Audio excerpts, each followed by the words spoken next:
Alors maintenant, je vais vous lire les questions que nous avons eues. Il y a une question qui demande indication d'imagerie ORL systématique et à quelle fréquence? Systématique, point d'interrogation. Et à quelle fréquence? Est-ce que vous pensez que le plus important, c'est la nasofibroscopie ou le scanner? Parce que je vous pose la question à vous, mesdames. Alors moi, je pense que c'est la nasofibroscopie qui est la plus importante pour le dépistage, le diagnostic, et qu'après, c'est elle qui guidera en effet l'intérêt ou non de compléter par un scanner. Mais c'est vrai que voilà, dans ce que j'ai pu lire là en faisant cette revue de littérature, c'est que en effet, le scanner est pas...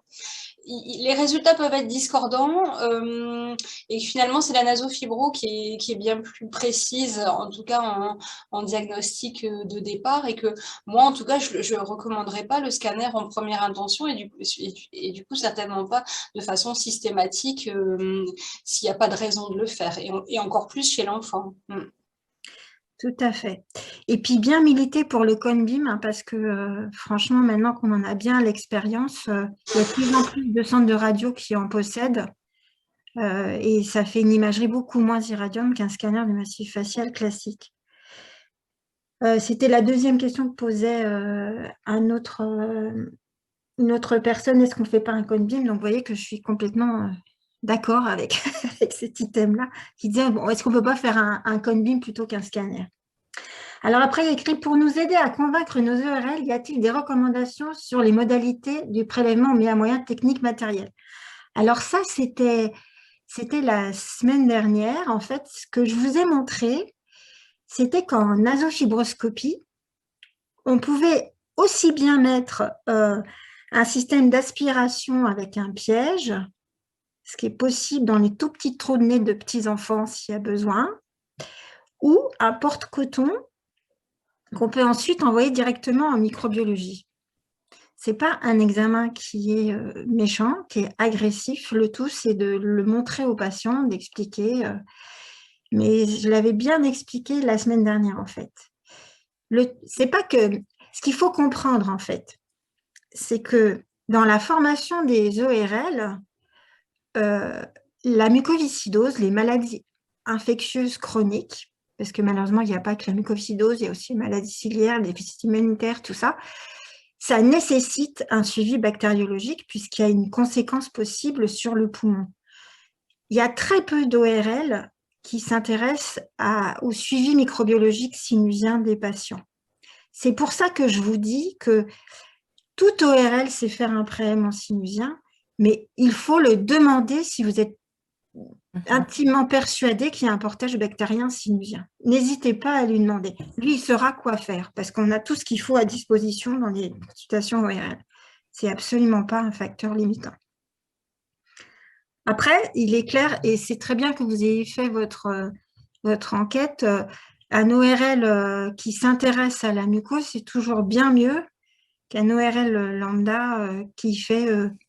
Quand je dis lambda, ce n'est pas du tout négatif. Ce que je veux dire lambda, c'est parce qu'en fait, comme il y a plein de surspécialités dans notre spécialité, l'autologie, la cancérologie, si c'est un cancérologue qui le voit, il sera moins motivé de faire un prélèvement qu'un rhinologiste. Ça, c'est sûr. Mais je pense qu'il y a assez de rhinologistes en France pour vous faire des prélèvements bactériaux. Là, je ne sais pas aujourd'hui s'il y a des ORL qui sont présents à cette session, mais pour vous dire, on en a parlé aux assises d'ORL, de la prise en charge de la mucoviscidose, encore cette année. Et donc, il y avait des gens dans la salle qui étaient motivés. Ceux qui étaient là, ils avaient envie d'y participer, de comprendre comment s'en sortir. Mais il faut trouver des ORL motivés pour la prise en charge sinusienne, quoi. J'ai une question, Virginie et Geoffrey, sur... il y avait un article là, qui prélevait dans le nez, mais en faisant des lavages nasaux. Et donc sans fibro. Et c'est cette équipe qui après avait testé chez l'enfant des protocoles d'éradication bactériens. Voilà, qu'est-ce que vous en pensez? C'est faisable? C'est fiable? Moi, je trouve pas ça très fiable parce qu'on peut se contaminer à la fois avec les germes de l'entrée du nez. Il y a toujours du staphylocoque doré à l'entrée de la fosse nasale, c'est chez tout le monde ça, hein. Et puis la contamination pharyngée, puisque en fait, on va tout en arrière de la fosse nasale quand on fait un lavage. Si tu veux avoir le portage sinusien, il faut aller à la sortie du maxillaire, là où ça se tient. En plus, dans la muco, comme le mucus il est déshydraté, tu n'es pas sûr de récupérer vraiment la flore présente avec un lavage. À moins qu'il y en ait énormément, tu vois. Parce que depuis le temps que je fais des prélèvements locaux, il m'arrive parfois de trouver plus d'un germe sur un prélèvement d'une sortie d'un maxillaire. Ça arrive qu'il y ait 2 germes présents ou 3. Donc, moi, je ne milite pas pour les lavages pour récupérer les sécrétions. Parce que pour les tout petites fosses nasales, franchement, les toutes petites aspirations qu'on peut mettre dans le nez peuvent faire récupérer du mucus et avoir un résultat intéressant. Moi, je ne milite pas pour le lavage. C'est comme les lavages aux antibiotiques. Il y a un très bel article qui a été fait par les Danois qui ont finalement dit que ça ne servait à rien les lavages aux antibiotiques, qu'il fallait plutôt utiliser des aérosols si on voulait mettre un antibiotique. Donc, c'est l'expérience qui parle, puisqu'ils avaient publié qu'il n'y avait pas d'intérêt. Ils ont même fait une publication sur le fait que le scanner n'était pas une bonne indication de la chirurgie. Donc, tu vois, ça milite pour ce que tu dis pour la nasofibroscopie, où je pense que Geoffrey et moi, on est d'accord que la nasofibroscopie est l'examen le plus important, quoi. Après, quand on doit opérer, il faut quand même faire un scanner, hein, parce qu'on bien sûr, bien sûr. Voilà, il ne faut pas que ce soit un discours inversé en disant on ne se sert plus du scanner, on fait que la nasofibro. Le scanner est là pour nous montrer les repères anatomiques, et puis aussi chez des patients déjà opérés, il peut y avoir des remaniements, et puis aussi il y a les mucocèles, hein, comme l'exemple que tu as montré, qui finalement n'en était pas une, mais plutôt une pathologie. Voilà. Mais l'imagerie sert aussi à montrer ces poches de rétention qu'on ne va pas forcément pouvoir voir à l'endoscopie nasale. Ça, c'est sûr. Et puis c'est vrai que pour les prélèvements bactériaux, la méthode, c'est celle que tu as décrite, hein. C'est vraiment le prélèvement ciblé au moyen, là où se trouvent les agents pathogènes qui nous intéressent. Et toute autre zone prélevée ne sera pas d'intérêt à être interprétée, hein. Après, il y a une autre question, polypose naso-sinusienne et biothérapie. Alors, moi, je vais déjà parler des correcteurs de CFTR. Franchement, de toutes les modulateurs correcteurs de CFTR, le plus brillant, c'est vraiment le dernier sorti, là, la trithérapie, le Kaftrio, là. Parce que moi, j'ai vu des patients que je devais opérer, que j'ai annulés au bloc parce qu'ils avaient quasiment plus de sinusite. Donc, j'étais ravie, absolument ravie. Bon, ils ne sont pas tous delta F108, mais ce que je veux dire, c'est que c'est quand même assez formidable. Donc, les biothérapies, je peux vous citer un exemple. C'était un enfant qui avait une grosse polypose avec une récidive, Xème récidive de polypose obstructive avec énorme mucocèle frontale qui a été drainée à plusieurs reprises. On a fini par le mettre sur du dupilumab, ça a stabilisé la polypose et quand il a bénéficié du Kaftrio, maintenant il est guéri. Il n'y a plus rien. Donc voilà, enfin, ce n'est pas le dupilumab l'a stabilisé parce qu'il y avait plein d'éosinophiles dans son nez. Mais par contre, le Kaftrio, je ne sais pas, c'était 6 mois après, bah, là c'est formidable, quoi. On ne voit plus rien. Donc il ne faut pas penser que c'est pour ça que c'était intéressant que tu parles de corticoïdes locaux, enfin que vous parlez de corticoïdes locaux. Les corticoïdes locaux, ils marchent quand il y a une infiltration à globules blancs de type éosinophile. Et nous, on envoie notre muqueuse en anapathe de nos patients mucos qu'on opère. Donc, quand il y a des éosinophiles dedans, ça a un intérêt de donner un corticoïde local. Mais quand il n'y en a pas, il n'y en a aucun effet. Hein. Alors, il y a quelqu'un qui a écrit comment, puis rien d'autre après, donc je ne sais pas ce que ça veut dire. Comment? Il y a juste écrit comment la question. Nadine, c'est pour toi. Non, Comment oui. quoi? Oui, comment quoi? Comment quoi?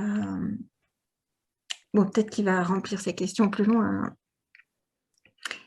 Non, mais c'est vrai que c'est compliqué parce que il n'y a pas assez d'ORL encore motivés pour s'occuper de la muco, mais si déjà dans votre enquête, vous avez repéré des ORL qui sont motivés pour voir les patients mucos, c'est déjà énorme. Ça veut dire qu'ils s'y intéressent. On voit bien que c'est des ORL hospitaliers, hein, oui. Majoritairement. Mais c'est plus facile de gérer un prélèvement bactériaux à l'hôpital qu'en ville, parce qu'en ville, c'est le patient qui va amener son tube au labo, quoi. Donc, c'est sûr, c'est sûr. Pour les audiogrammes, qu'est-ce que vous en pensez? Les audiogrammes de manière systématique, à quelle fréquence parce que symptômes, ça me paraît trop tardif. Bah, le problème, c'est que je ne sais pas ce que tu as, Geoffrey, toi, dans ton hôpital. Nous, on n'a pas les hautes fréquences dans notre service. Donc, on s'arrête à 8000 Hz. On ne fait pas au-dessus. Mais ce qui est fait, par exemple, à l'hôpital intercommunal de Créteil, c'est qu'on en fait quand il y a un certain nombre de cures utilisant des aminosides. On voit bien là, au-dessus de 9, Ouais. 9 dans la vie, hein, dans la vie d'un patient. Hein. Cumulé, c'est pas beaucoup. Hein. Enfin, ce sera peut-être le cas maintenant, mais avec les nouvelles thérapeutiques, mais ça paraissait pas beaucoup. Hein. 98% étant un temps et au-dessus de 10, hein, au-dessus de 10 cures. Je suis d'accord. L'audiométrie doit être faite de manière systématique au moins une fois par an, je pense, hein, dans le cadre du bilan clinique annuel. Si l'ORL doit voir le patient une fois par an, il faut que lors de sa consultation, il fasse aussi une audiométrie, quelle que soit la plainte fonctionnelle du patient sur le plan otologique. Oui, voilà. Je pense qu'il faut insister sur le fait que les symptômes ne sont pas sont tardifs et une fois qu'on a les symptômes, ce sera irréversible. C'est très important. Alors après, il y a une nouvelle question. Mais alors là, je pense qu'on sort de la mucoviscidose. Avez-vous des expériences sur les biothérapies dans les polyposes nasosinusiennes récidivantes? Ils en profitent pas. Alors, hors muco, ça peut très bien marcher. Mais dans la muco, pour vous dire, le patient que j'ai mis sous dupilumab, il était passé en RCP national hein, pour qu'on ait la décision de la mise en route. Voilà, ce qu'il faut rappeler, comme on l'avait dit la semaine dernière, hein, c'est qu'il faut bien distinguer la polypose nasosinusienne en tant que telle, qui est une maladie inflammatoire associée aux éosinophiles avec un profil T2, la plupart du temps, de la sinusite œdématopurulente associée à la mucoviscidose, qui aussi cliniquement se traduit par des polypes, mais qui sur le plan inflammatoire n'est pas du tout le même profil, avec plutôt un profil T1, une infiltration en neutrophile, donc pas du tout la même situation. Donc les biothérapies qui sont actuellement développées dans la polypose visent le profil inflammatoire T2, donc l'omalizumab, le dupilumab, le mépolizumab, le baralizumab, et ce sont des traitements qui, a priori, n'ont pas leur place dans la muco, sauf cas exceptionnel, comme ton cas, où il y avait une hyperéosinophilie tissulaire. Mais ça, il faut vraiment bien distinguer. Et sanguine en plus, et sanguine. Voilà, et donc il faut vraiment bien distinguer les choses et ne pas imaginer que ces nouvelles molécules sont aussi les molécules du traitement de la mucose, ça n'a absolument aucun rapport. Et concernant est-ce qu'on a une expérience des biothérapies dans les PNS récidivantes, bah oui, on en a une, qui est toute jeune, puisque les traitements, on les utilise depuis septembre. Et pour le peu des patients qui ont pu déjà en bénéficier dans des cas de polypose réfractaire déjà traités chirurgicalement, il semble que ça marche vraiment bien, comme ça a été montré dans les essais de phase 3 pour toutes les molécules. Ouais. Et la question qu'on aura à l'avenir, c'est de savoir quel patient, quelle indication, quelle durée. C'est des questions pour lesquelles on n'a pas encore les réponses. Non, pas du tout, non. Non, c'est sûr qu'il y a encore beaucoup de choses à découvrir. Mais déjà, si on a réussi à faire passer le message aujourd'hui qu'il faut faire des prélèvements microbiologiques, ce serait bien. Mm. Parce que ça ressort encore, hein, qu'il y en a qui regardent mais qui ne prélèvent pas. Donc, Majoritairement, hein. oui, mais même maintenant, à la coordination du DES, moi, je leur explique que chez ces patients-là, avec problèmes bactériens depuis leur enfance, c'est capital d'aller regarder ce qu'il y a comme germe, quoi. Mais bon, ça va prendre du temps, hein, mais déjà, c'est déjà ce qu'il n'y avait pas dans l'étude que j'avais faite il y a 4 ans, c'était qu'il n'y avait pas d'ORL, très peu d'ORL spécifiques en fait, c'est-à-dire attitrés au pneumologue ou au pneumopédiatre. Et là, on a l'impression que c'est plus important. Donc, ça veut dire que ça s'est amélioré quand même. Vous avez trouvé un interactome avec un ORL, quoi. Voilà. Après, la grande question est de savoir ce qu'on en fait des résultats microbiaux. Enfin, est-ce qu'il faut les traiter de façon systématique? Bah, ça dépend quel germe on trouve. Oui, aussi. Voilà, si c'est des BGN, c'est différent d'un staph doré, quoi. Bien sûr. Bien sûr, le staph doré, on s'excite moins, sauf grosse céphalée, gros problème. Mais moi, ma quête aujourd'hui, c'est de traquer le BGN, tu vois, le plus tôt possible pour que si on le trouve dans le nez, on n'attende pas que ça descende dans la bronche, quoi. C'est ça le message, quoi.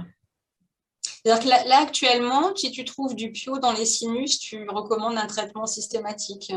Bah, en fait, on a un staff microbio et donc on en discute.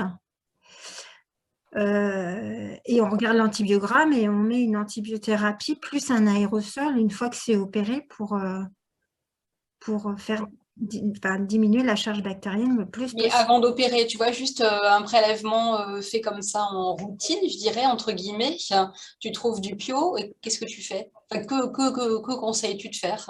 Ah ben, moi, quand je trouve du pio dans le nez d'un patient, en fait, on essaye un traitement antibiotique. Si ça ne fonctionne pas, c'est-à-dire que je retrouve du pio, ben, je l'opère.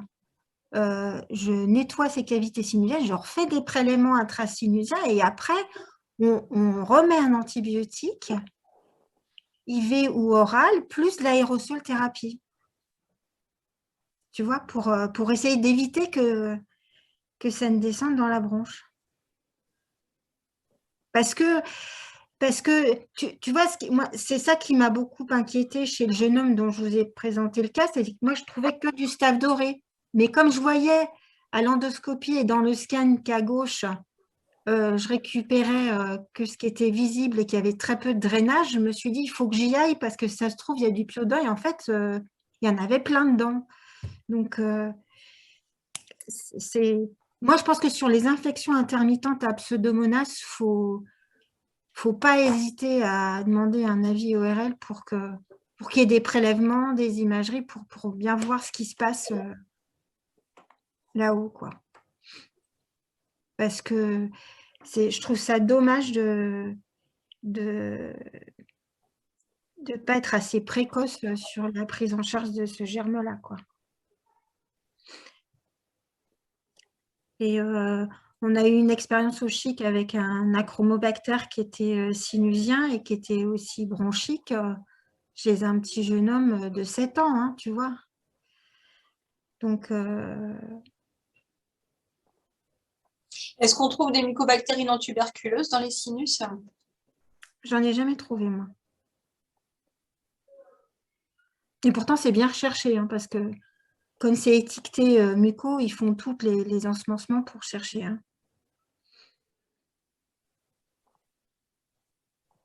Même sur la prescription du... Je ne sais pas si d'ailleurs, juste, je sais pas si dans vos hôpitaux, quand vous prélevez des mucos, c'est marqué sur la fiche d'envoi du matériel. Normalement, oui, hein.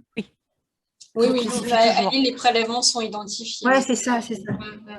Ouais, ben ça, on a ça au CHIC aussi. Donc ça, c'est très, très bien. Parce que du coup, les ensemencements ne sont pas les mêmes. Pas les mêmes, plus prolongés, etc. Voilà, c'est ça, c'est ça. Et des fois, ça arrive qu'on trouve de l'aspergillus, par contre. Ça peut arriver.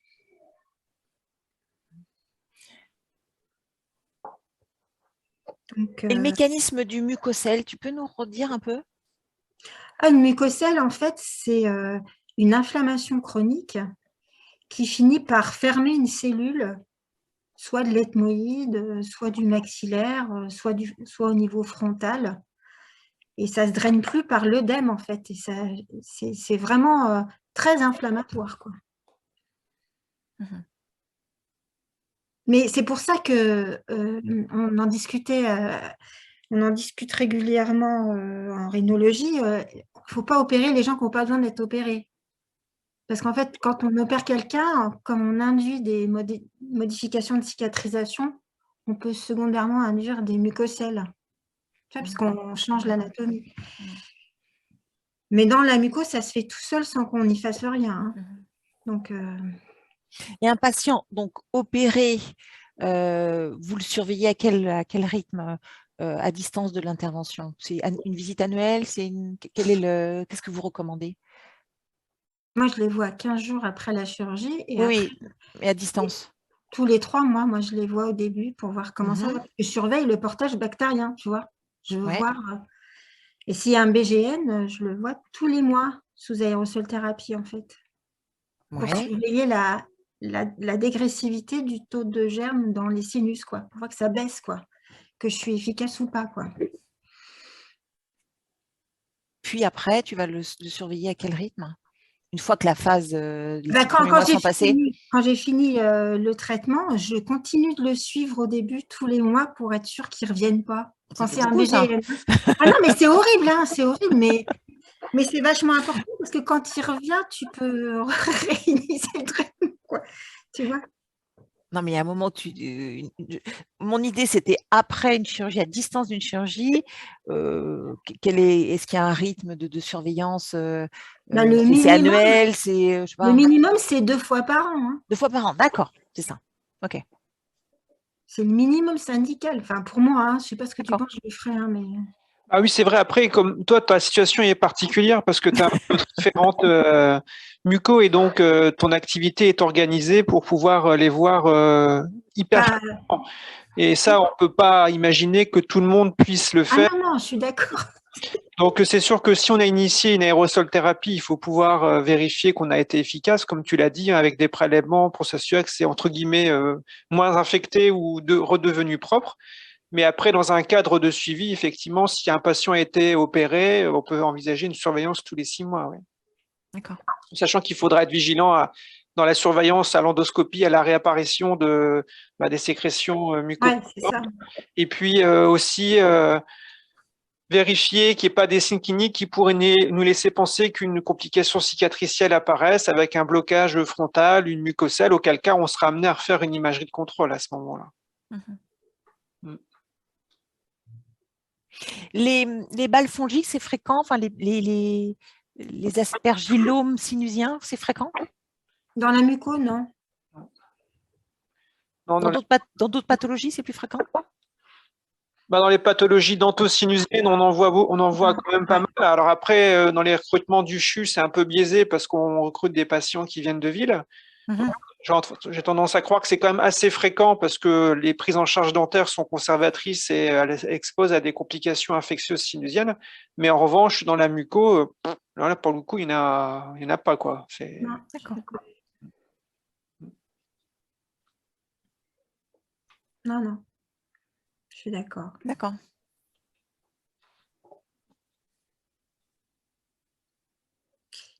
Il nous reste 2 minutes. En tout cas, je voulais remercier tous ceux qui se sont logués pour participer à ce symposium, cette visioconférence sur 2 sessions en plus. Et on saura, alors, je ne sais pas si c'est Stéphane Mazur qui nous dira combien il y avait de personnes aujourd'hui, mais on se rend compte que ça intéresse beaucoup les gens, donc nous, on va essayer, Geoffrey, de motiver les ORL. Hein. L'objectif, c'est ça, c'est de diffuser l'information pour que l'idée de réaliser des prélèvements et faire un suivi infectieux soit plus systématique maintenant. Hein. Oui, surtout que ce n'est pas faute de l'avoir présenté à l'Association française de rhinologie. Hein. Mais après, c'est un travail de longue haleine et ça commence avec les internes qui sont maintenant mieux avertis et Ouais. qui voient les choses, je pense, différemment parce qu'on peut leur transmettre par rapport à ça. Hein. Oui, je pense. En tout cas, merci beaucoup d'avoir accepté de venir parler de notre interaction. À tous, je vous dis ça. Même Clément Picard qui n'est pas là, qui était là la semaine dernière. Merci beaucoup, beaucoup. Et merci pour l'attention de tous. Merci. De rien. Merci, à bientôt. À À bientôt. bientôt. Au plaisir de se voir en vrai. Oui, pour la suite des aventures. C'est ça, c'est ça. Donc, on a vu qu'il faut faire plein d'études en pédiatrie, chez les pneumologues aussi, mais qu'on publie les résultats des prélèvements bactériaux sinusiens des enfants, ce serait bien. Ah oui. Bon, bah, il est 15h01, donc je pense qu'il faut qu'on laisse le champ libre à On nos quitte. collègues pour aller retravailler. On vous C'est quitte ça. alors. Hmm. Au revoir à tous. Au revoir. Bye.